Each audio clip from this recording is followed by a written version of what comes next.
kenapa ngambil judul jendela komunikasi massa? Kita menggunakan kata jendela untuk kita lebih bisa menengok apa yang terjadi saat ini. Ini kita menggunakan term jendela supaya kita bisa mempunyai arah navigasi untuk menengok apa sebenarnya yang terjadi dan memilah. Kenapa tidak menggunakan pintu, tetapi cukup dengan jendela kita bisa menengok melalui media massa ini. Harapan untuk teman-teman ketika membaca buku ini. Hadirlah buku ini harapannya supaya orang mengambil sebuah intisari itu silakan diresapi dulu, silakan ditilik dulu seperti apa intisarinya. Karena ketika berpendapat hanya melihat satu konten, satu POV, nggak ada sudah artinya orang berpikir di situ. Assalamualaikum warahmatullahi wabarakatuh. Alhamdulillah, sahabat leader, kali ini kita kedatangan tamu-tamu istimewa, teman-teman mahasiswa dari Sekolah Tinggi Agama Islam Hakim Surabaya, yang dimana kali ini kita akan membahas dan mengkulik terkait buku penerbitan mereka. Dan alhamdulillah di tengah-tengah podcast ini mereka sudah hadir. Kita sambut Bang Maulana dan Bang Haidar. Assalamualaikum Bang, gimana kabarnya? Waalaikumsalam. Salam, sehat. Sehat ya? Alhamdulillah. Ini kayaknya kalian habis capek nih, habis sibuk kemarin nih, habis pelantikan BEM. Dan fun fact-nya, alhamdulillah yang hadir ini juga salah satu dari ketua pres mahasiswa dan wakilnya, yaitu Bang Haidar, dan ketuanya tentu Bang Maulana. Dan duduknya kita di sini akan membahas terkait buku penerbitan mereka.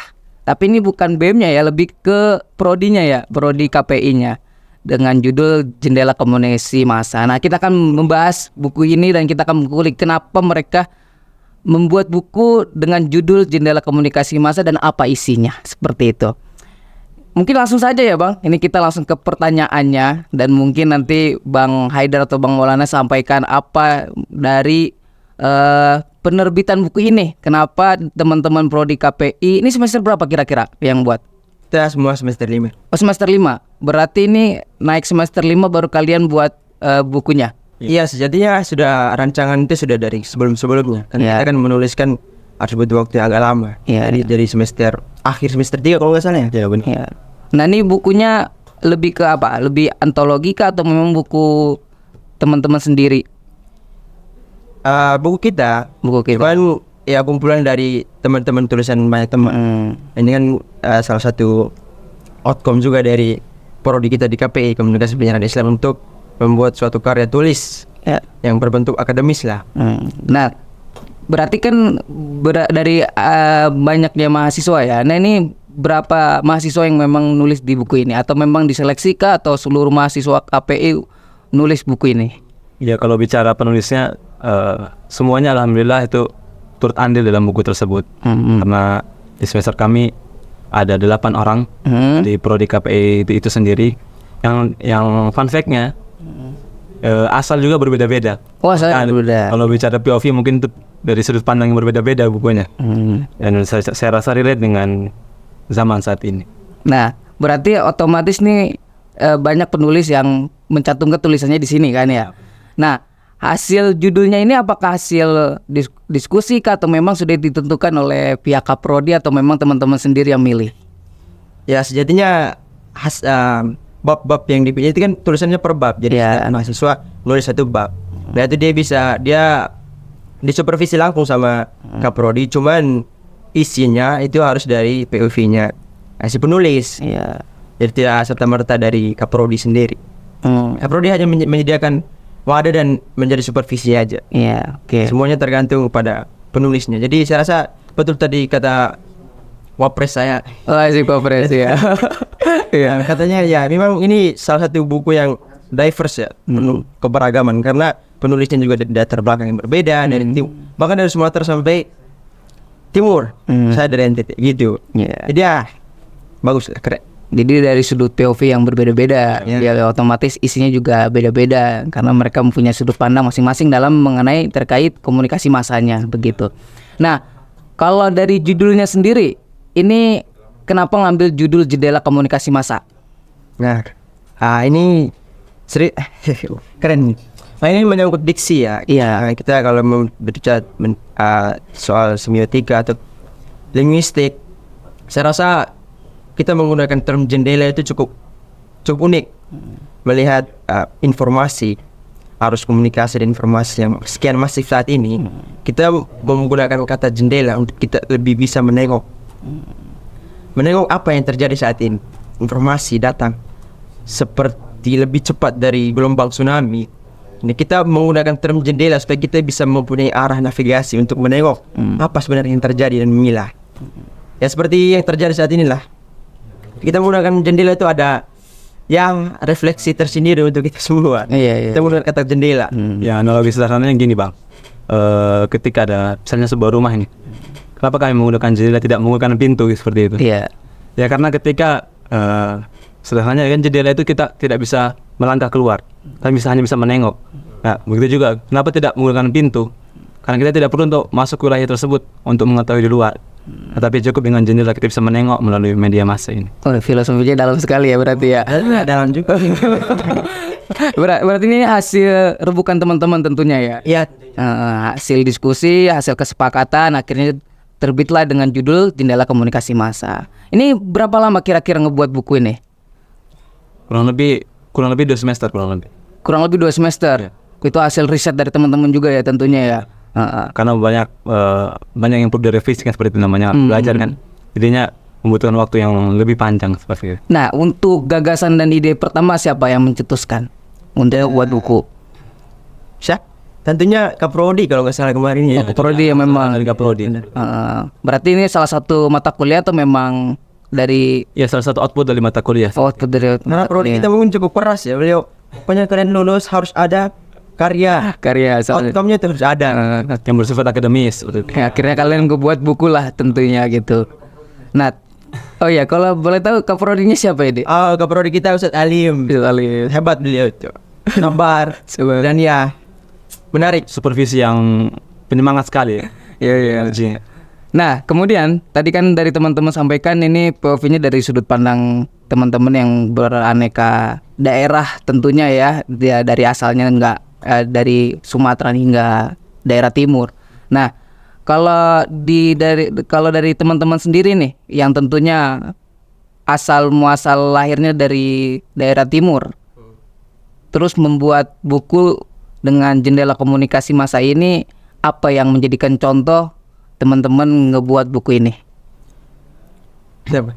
Terserah dari Kalau Pak Pres dulu nih, baru nanti wakilnya. kalau langsung menyebut orang timur ya. Iya.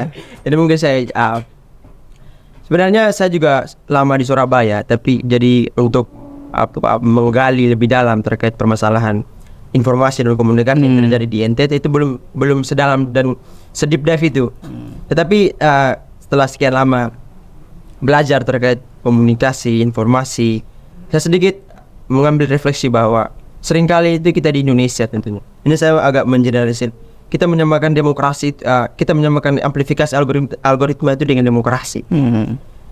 Padahal itu ini istilah mungkin ada dalam demokrasi itu kan memberikan ruang sebebas-bebasnya kepada setiap orang. Tapi amplifikasi algoritma itu tidak seperti itu.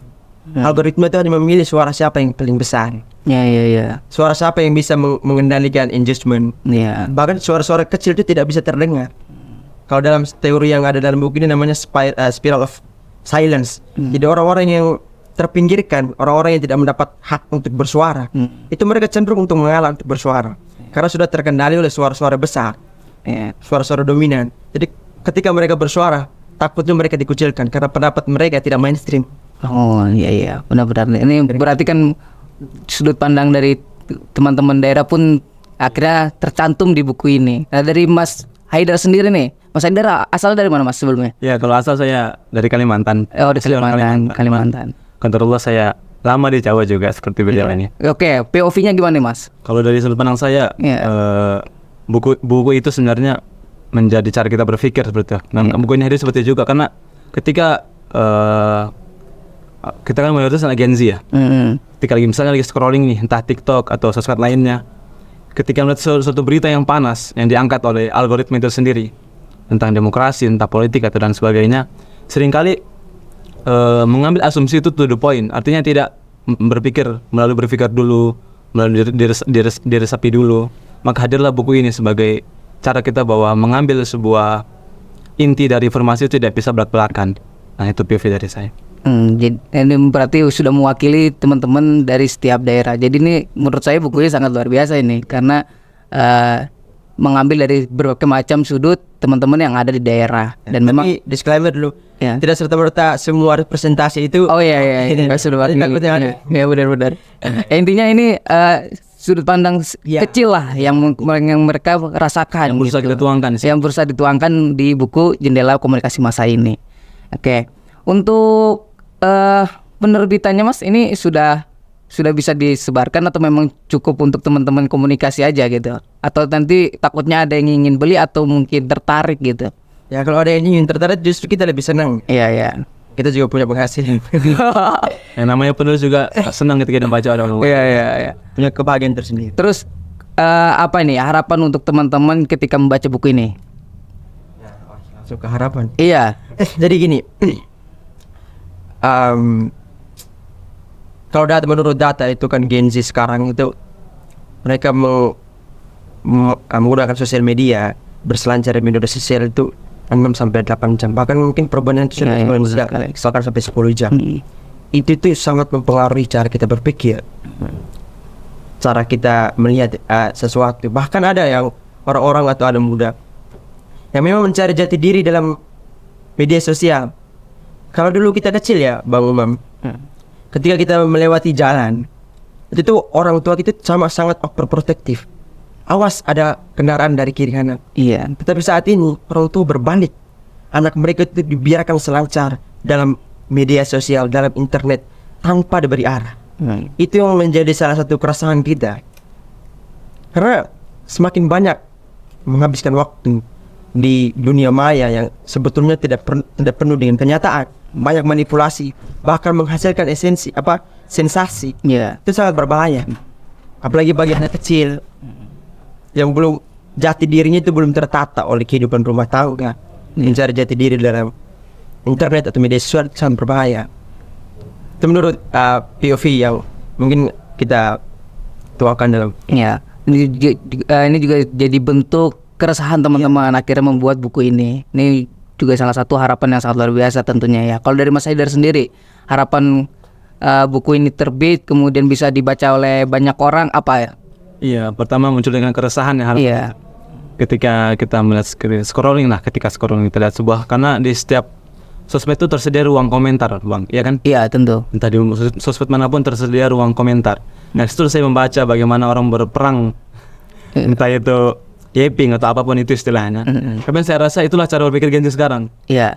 Gak bisa dipungkiri. Ya, Benar. kita nggak munafik. Iya. Saya pun merasakan akan hal itu. Maka hadirlah buku ini. Harapannya supaya orang mengambil sebuah intisari itu silakan diresapi dulu, silakan ditilik dulu seperti apa intisarinya. Karena ketika berpendapat hanya melihat satu konten, satu POV, nggak ada sudah artinya ruang berpikir di situ. Dia langsung muncul di ruang komentar, berpikir seadanya. Iya, benar. Tanpa ya hanya melontarkan narasi-narasi yang tak ada landasannya gitu. Harapannya silakanlah menggunakan buku untuk berpikir secara logis, realistis, dan relevan. Oke, berarti kan teman-teman menerbitkan buku ini untuk menciptakan alat kritis ke para pembaca. Nah, contoh untuk dampak ke lebih apa dampak yang bisa terbit dari buku ini gitu. Sebenarnya kalau dibilang buku ini solusi enggak sih. Ini hanya bagian dari upaya kita aja untuk menghadirkan solusi. Nah, salah satu contoh sederhana yang kita bisa buat adalah semakin kita bermedia sosial atau berselancar dalam internet atau ya semacam itu sudah dibuktikan bahwa kita tuh fokus kita tuh semakin pendek, short attention span. Semakin kita menggunakan, apalagi sudah muncul clickbait atau benar sekali. Tombol scroll. Kita sudah disuguhi sebuah informasi atau sesuatu hal yang sudah matang dipoles oleh empunya. Kita tinggal mengkonsumsi tanpa menggunakan ruang berpikir dan menikmati lebih dalam. Nah, kalau kita membaca buku seperti kita hadirkan. Kalau kita membaca buku, kita memerlukan waktu lebih panjang, ruang berpikir yang lebih reflektif, sehingga kita bisa mendalam melihat sesuatu itu tidak secara satu pandang saja, tapi bisa melihat dengan kacamata alam, helikopter view, melihat sesuatu itu nggak benar, nggak ini benar, nggak ini salah. Itu tuh ekosistem itu tuh ada dalam media sosial. Dan kita harus balikan, kita harus kembali lagi ke buku agar bisa menciptakan konsentrasinya lebih panjang. Media sosial itu tidak seperti itu, berbalik. Karena media sosial sekarang lebih liar, ya kan ya? Ya, Lebih beringas. Kalau kita nggak hati-hati, tenggelam lah kita. Bahkan Gitu. kalau ada teorinya di dalam itu, kalau bahkan arus informasi itu bisa dikuasai oleh kelompok tertentu. Kita ambil contoh yang sudah lalu, era Orde Baru. Itu kan corong informasi itu hanya dari pemerintah. Iya. Ya. Informasi yang datang dari lain nggak boleh di-cut habis-habisan. Sehingga muncul cara pandang masyarakat bahwa pemerintah itu baik karena corong informasi itu hanya dari pemerintah. Jadi demokrasi itu tidak tegak. Makanya media apa sekarang itu orang kenal dia media sosial sebagai salah satu pilar demokrasi itu. Iya. Karena informasi dikuasai salah satu pihak sangat berbahaya, memasifkan kepentingan pribadi. Oke, berarti ini memang melatar belakang yang sangat luar biasa ya dari keresahan-keresahan teman-teman di Prodi KPI sendiri gitu. Saya kira ini dari MPS Prodi KPI gitu. Ternyata memang di semester 5 saja. Tapi memang setiap semester itu memang diwajibkan untuk membuat karya atau memang selama 4 tahun harus ada satu karya yang diciptakan. Nggak tahu. Mungkin tergantung kepribadian teman-teman yang lain. Ya benar-benar. Berarti nanti setiap angkatan itu punya karyanya masing-masing tentunya ya. Oke, ini juga menjadi gebrakan baru juga untuk teman-teman di semester 5 ya, ngebuat buku seperti ini. Nah, kemudian sebelum kita tutup nih, pesan untuk teman-teman sekitar, pesan apa yang memang bisa kalian sampaikan ke teman-teman yang sedang nonton ini gitu, terkait di buku ini, terkait yang teman-teman buat ini gitu. Ya, mungkin press saya dulu. Iya, satu-satu terserah. Pesan. Ini semacam sudah kayak ya pesan ya. Sebenarnya bukan pesan, ini sebagai refleksi kita bersama. Iya. Bahwa di era arus informasi yang semakin kejar menghampiri kita, bahkan sebelum tidur kita sudah dibanjiri informasi, bangun tidur dibanjiri lagi, doom scrolling. Iya, nggak habis-habisnya. Otak kita itu tidak pernah dicuci. Otak kita itu semakin kotor. Iya, benar sekali. Bahkan media itu kan bahkan kita mengkonsumsi konten itu tuh sebenarnya ini kita nggak perlu konsumsi, tapi hadir sendiri secara natural untuk kita konsumsi. Hal-hal yang nggak penting kita konsumsi, hal-hal yang tiba-tiba muncul yang saya rasa ini bukan POV saya atau bukan aku banget gitu. Iya. Tapi kita konsumsi setiap hari karena kita terlalu banyak berselancar dalam media sosial, sangat berbahaya. Seperti yang saya katakan tadi, demokrasi itu orang sering anggap sebagai amplifikasi algoritma. Itu mereka anggap sebagai sama, padahal itu berbeda sangat jauh. Jadi ya kalau pesan saya ya untuk teman-teman ya lebih memperkaya diri. Ya, Hindarilah. Ya tentunya memperkaya diri dengan membaca buku ya. Ya, hindarilah mengkonsumsi konten-konten. Bila perlu konsumsi, tapi konsumsi konten yang baik, yang lebih panjang, yang lebih menjelaskan secara deskriptif. Lebih banyak difilter. Ya. Kalau dari Mas Haider sendiri nih, pesannya selaku wakilnya nih, biar lebih seragam kalian. Karena kemarin dilantiknya kapan kalian? Sabtu ya? Sabtu. Iya, baru-baru ini gebrakan baru juga buat teman-teman ini. Iya, langsung podcast. Oke, silakan Mas Haider. Ya sama sih, karena sifatnya pesan dengan juga harapan juga. Iya, harapan. Ya mari kembalilah kita kembali ke seperti zamannya nenek moyang kita seperti itu. Artinya dalam Islam sendiri pun ada para salafus soleh, para sahabat yang bagaimana membaca itu menjadi sebuah yang wajib setiap mereka. Benar sekali. Mereka iya. Mungkin kita nggak bisa menafi juga yang namanya HP ataupun sosmed itu kita hindari, itu nggak mungkin juga. Artinya kita membutuhkan itu juga untuk menjadi jendela untuk kita berpandangan, berpikir. Nah, tapi ketika buku kita analogikan sederhana, saya analogikan sederhana. Terkadang pun kita ketika membaca buku itu ada satu paragraf yang tidak bisa kita pahami langsung. Iya. Tapi kita harus membutuhkan baca 2-3 kali paragraf tersebut. Nah, itulah hadirnya ruang berpikir di situ. Belum lagi kalau ada footnote-nya tuh, kita mencari lagi di footnote. Iya. Apakah benar ini pendapatnya fulan? Nah, itulah menjadi bahwa buku itu memang supaya kita bisa berpikir secara sistematis, terstruktur. Maka kurangi menggunakan sosmed yang berlebihan. Mari kembali ke literasi. Nah, betul sekali. Lebih membatasi, jangan sampai betul. apalagi kan kita generasi Gen Z bisa sulit. Banyak juga teman-teman yang beralasan bahwa buku membutuhkan sedikit uang, pengeluaran gitu. Saya rasa di HP pun tidak sedikit buku yang tersebar, entah itu PDF-nya, entah itu fotonya bisa dibaca. Karena ketika kita menggunakan aplikasi pun banyak sekali yang bisa kita gunakan untuk membaca. Baca apapun itu, saya rasa itu bermanfaat. Ya, itu yang menyampaikan hal itu kayaknya orang-orang yang nggak mau baca aja sih, Mas. Padahal mah kita beli kuota juga pakai uang kan ya. Iya. Jadi nggak bisa dihindari. Alasannya klasik. Iya, alasan klasiknya yang nggak mau baca aja seperti itu. Ya, ini mudah-mudahan bukunya bisa tersebar luaskan, teman-teman bisa bisa membaca tentunya. Hadirnya ini kan untuk mempromosi kan. Ini bahwasan ini hasil keresahan teman-teman dari POV berbagai macam daerah dan cabang. Oh, ini sangat menarik beneran. Ada yang dari Kalimantan, kemudian NTT. Itu kan punya sudut masing-masing terkait komunikasi massa gitu. Dan memang sangat menarik juga dari judulnya itu jendela komunikasi massa. Benar sekali, filosofinya tuh dalam dan kena menurut saya tadi. Oke. Kira-kira mau belinya di mana nih? Pesannya di mana, belinya di mana, atau ada link di bawah? Nanti dicantumkan nomor WA. Oh, cantumkan nomor WA-nya ya. Oke. Nanti bisa langsung hubungi nomor WA-nya. Kalau teman-teman benar-benar menarik dan ingin membaca, langsung hubungi nomor itu. Karena saran saya ini wajib untuk dimiliki dan dibaca. Apalagi yang prodi KPI itu, harus itu. Itu harus, karena ini salah satu gebrakan teman-teman di prodi KPI di semester 5 sekarang. Luar biasa. Baik, terima kasih kepada teman-teman semua atas waktunya. Mungkin itu saja yang bisa kita sampaikan. Terima kasih juga kepada Bang Maulana dan Bang Haidar. Semoga di amanah di organisasi baru ini, di dunia BEM ini bisa membawa BEM bisa lebih baik lagi. Selamat menjadi nakhoda mahasiswa di Sekolah Tinggi Agama Islam Hakim, Bang Maulana. Mudah-mudahan terjalan secara baik dan maksimal. Sekian, terima kasih. Assalamualaikum warahmatullahi wabarakatuh.